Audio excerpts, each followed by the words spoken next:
So this is the Ghostbusters the Plasma by Hasbro, I think.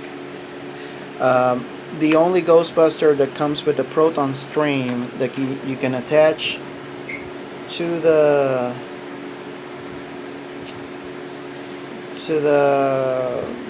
neutrino wand. That's the official name. It's this one, and you do it with this little plastic hole. This is solid plastic. It's not bendable. It is translucent, and the outer stream particles are of like a gummy bear-ish kind of texture. Looks very cool, but you only have one. Out of all the four Ghostbusters, they each have individual accessories, and Winston is the only one that brings this. So you would have to buy 4 Winstons just to get this. So what I did was I decided to create my own, and this is still in prototype phase because I'm thinking of making more and eventually selling it if enough people are interested. So let me pause it so I can put it on there. Okay, so yeah, this is in the same fashion that this one will be plugged in. Of course, I still have to continue to work on it, make it maybe smaller or more inconspicuous. That's been the most difficult part, but as you can see,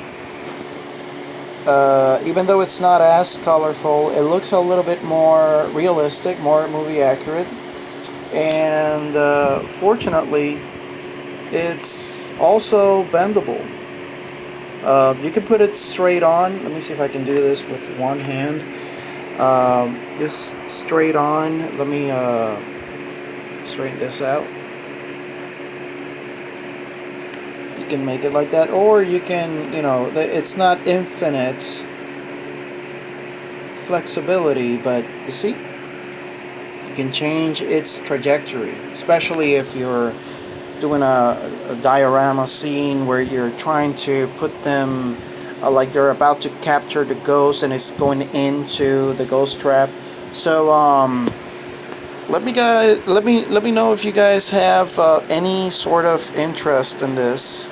I'm going to continue to explore it for myself, but if anybody is willing to, I might do these by commission. I still also, one of the things I have to work on is how to use less material. Of course, with this one, if you have noticed and you have left it attached for a while, you'll notice that the neutrino wand eventually starts to bend. I think that's just something that we'll have to deal with, but I'm gonna do my best here to see if I can make it lighter than the original, so that it doesn't take that much of a curvature on the actual accessory. So yeah, let me know, please, and rock on.